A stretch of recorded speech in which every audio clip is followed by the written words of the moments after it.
us at this time. Yeah, well, our deadline is coming up right now in a couple of days. And I think you just heard a lot of chatter about, what we're asking for is not sustainable for the business. And being on this side with Unrivaled, I know what it takes to run a sustainable business. So I think if they can't find a model that makes that happen, they need to put people in place who can, because we've proven. Pay close attention to what she just said. She's claiming that has proven it can run a sustainable business. That's the argument right there.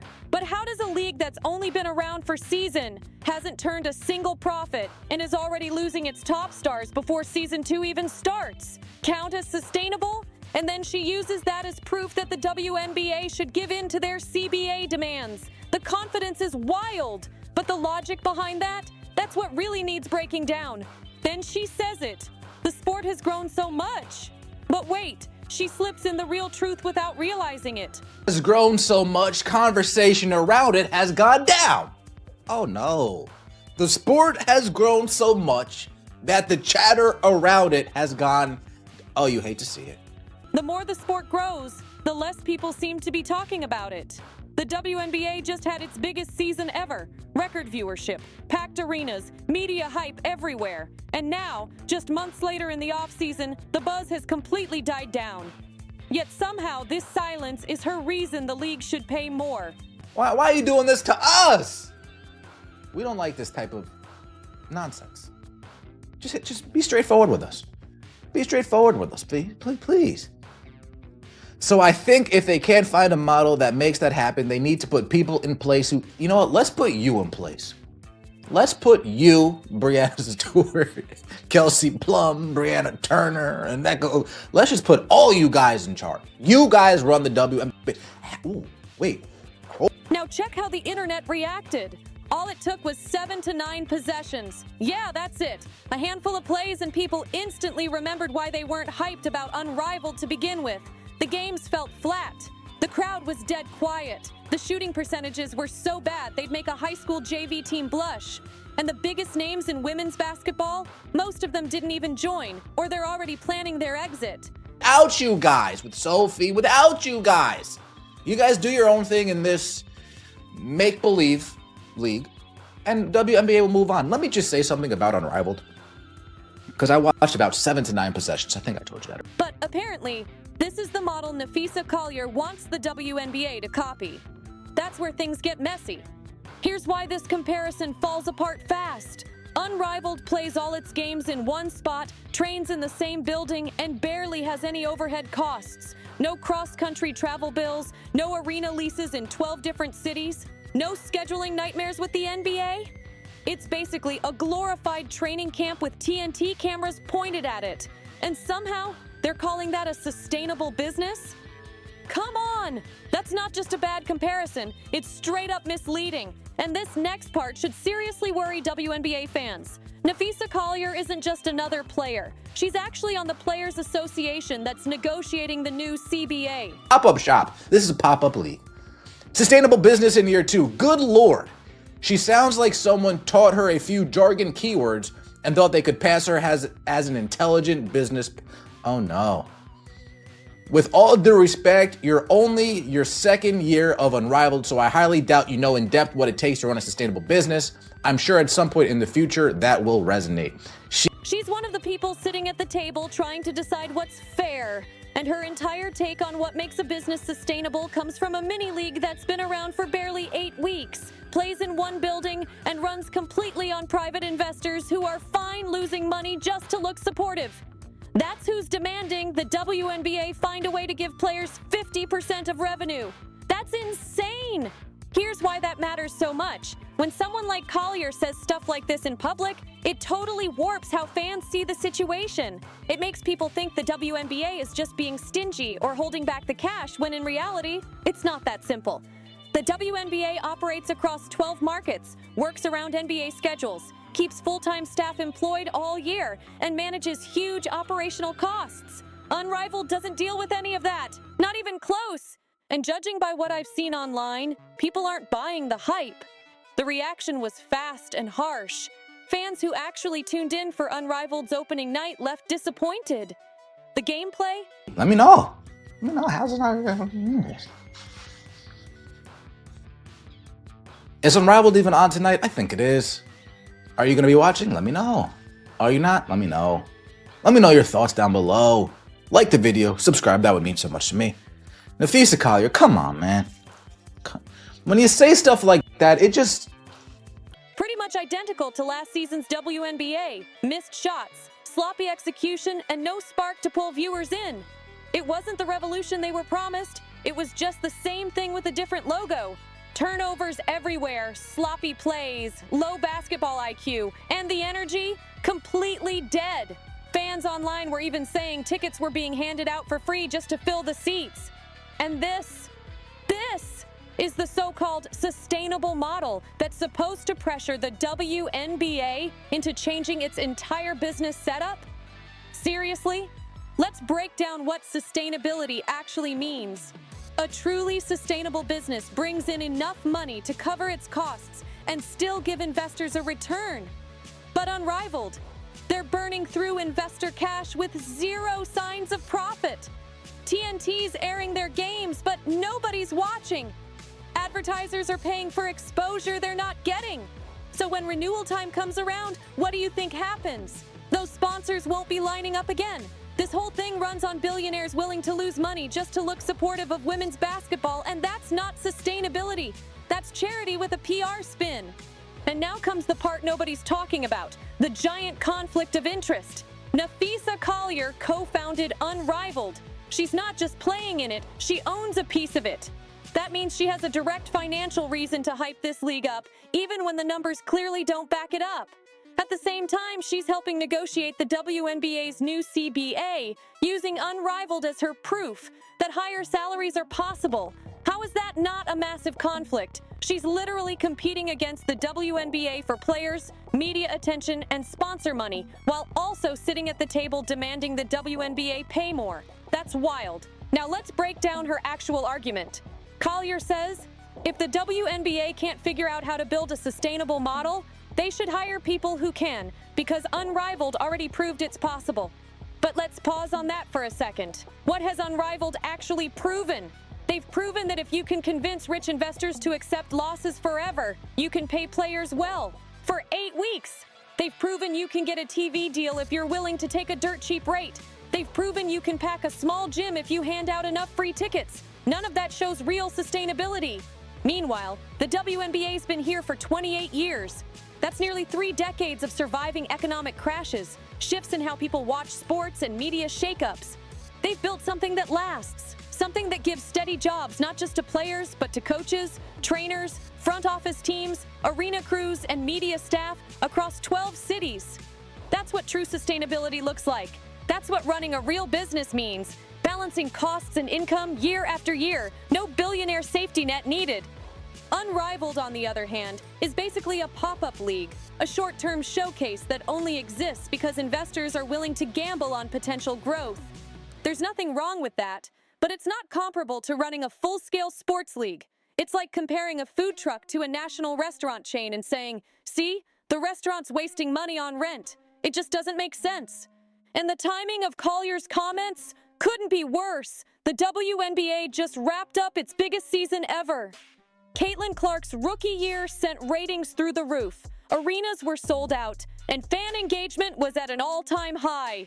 The league finally has momentum after years of struggle. But instead of riding that wave, players are threatening to sit out unless their CBA demands are met. And their evidence? Unrivaled.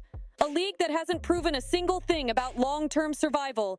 That's the disconnect the Players Association doesn't seem to get. They're betting everything on a concept that's shiny and fresh, but hasn't shown it can last. Meanwhile, the WNBA's spent decades doing the hard work, building something real and reliable. If they're not careful, all that progress could get overshadowed by hype that burns out fast. The WNBA's massive boom in 2024 didn't come from some sudden wave of league-wide love. It came from one person, Caitlin Clark. Her games packed arenas, drove up TV ratings, and pulled in major sponsors. She was the reason people tuned in. But take her out of the picture for even a second, and the numbers nosedive. That's not real growth. That's total dependence on a single superstar. True sustainability means building a fan base that loves the league as a whole, not just one player lighting up the court. And let's talk about where Caitlin Clark was when Unrivaled came calling. The biggest draw in women's basketball, the one player who actually moves the needle, looked at Unrivaled and said, "Nah, I've got better things to do." That's telling. Angel Reese, she's sitting out season 2 after playing in the first. Sabrina Ionescu, not coming back either. The league is bleeding star power before it's even found its footing. Yet Nafisa Collier's out here trying to lecture the WNBA about sustainability, while her own league can't even keep the stars who might make it work. The double standard is wild. Think about it. You're losing the very players who could make Unrivaled legit, yet you're confident enough in that fragile setup to use it as a model for a 28-year-old established league? The logic just doesn't add up. It's like bragging about your lemonade stand while criticizing Starbucks for its business plan. And the fans, they're not fooled. The comment section after Unrivaled's opening night said it all. People who actually watched the game said the basketball was flat, the vibe was lifeless, and the production felt more like a practice session with commentary than a professional broadcast. These aren't casuals, these are diehards, the kind of fans who actually watch women's basketball in the middle of January. If even they weren't impressed, how can you expect to build a lasting audience? One comment nailed it perfectly. This is like MySpace talking about sustainability after its first year. Ouch, but it's true. Unrivaled is still in that honeymoon phase where investor money hides every problem. But just wait until year 3 or 4 when those investors start asking for a return. Wait until TNT has to justify paying broadcast fees for games barely anyone's watching. Wait until sponsors realize they're not getting the exposure they signed up for. That's when we'll see how sustainable this setup really is. Meanwhile, the WNBA's been doing the hard work for nearly 3 decades. They've survived market crashes, shifting media trends, and the constant battle for attention in an oversaturated sports world.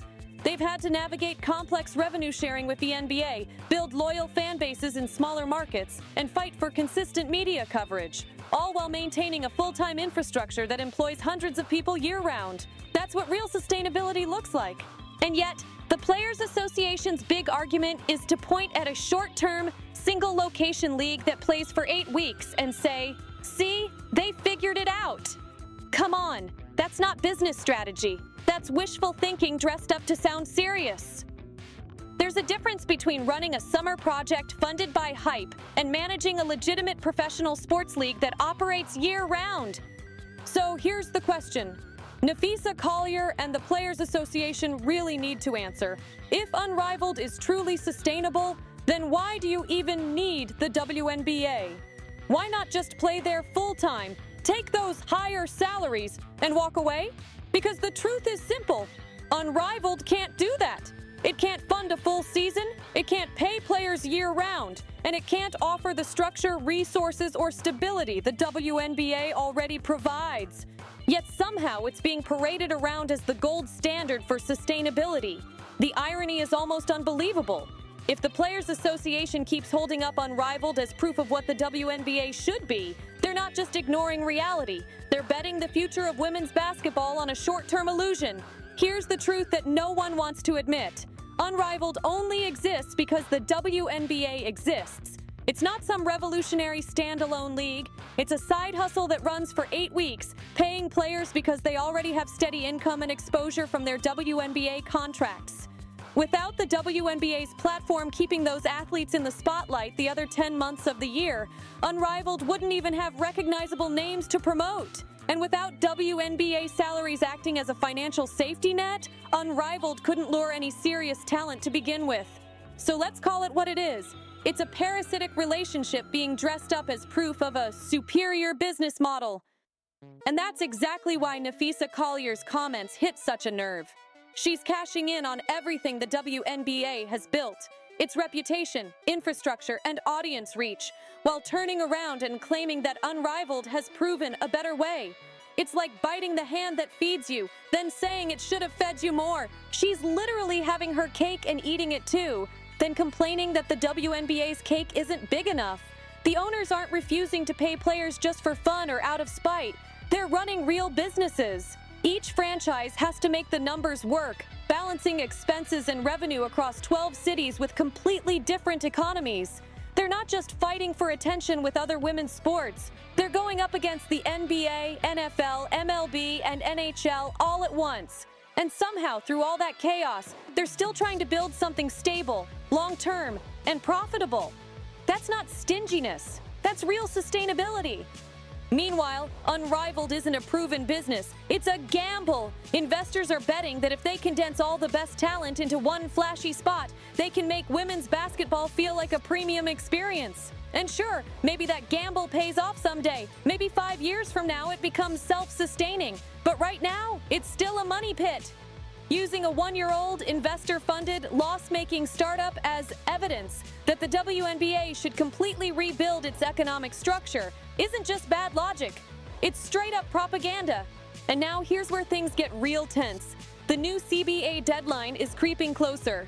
The Players Association, led by Collier and others, is demanding a 50% revenue share, claiming that the WNBA can afford it because of Unrivaled's so-called example. But the league's owners say that kind of split just doesn't work financially. And honestly, they have a point. This isn't about greed, it's about survival. Fans are stuck right in the middle of it all, being told the WNBA's being cheap when the truth is way more complicated. If this negotiation goes south, if there's a lockout, or if players sit out, the 2025 season could be thrown into chaos. And if that happens, the reason will trace right back to the idea that Unrivaled's model somehow proved higher salaries are realistic. But what happens when Unrivaled can't keep the lights on anymore? Because let's be honest, when those investors eventually lose interest and move their money to the next shiny sports project, Unrivaled will fade fast. And when it does, the WNBA will still be here. Because that's what real sustainability looks like. Not 8 weeks of glitzy hype and camera crews, but 28 years of steady, grinding growth. That's the difference between chasing a trend and building a legacy. So here's the real question every fan should be asking. Who do you trust? Nafisa Collier's business instincts, based on a single short season of Unrivaled? Or nearly 3 decades of the WNBA's proven ability to adapt, survive, and evolve? Because that choice will shape the future of women's basketball, whether it keeps growing steadily or collapses under the pressure of unrealistic promises. Now it's your turn. Sound off. Do you really think Unrivaled has proven anything about sustainability? Or is it just hype wrapped in investor money waiting to dry up? And should players who have financial stakes in competing leagues even be allowed to negotiate the WNBA's CBA? Drop your thoughts below, because this debate's just getting started.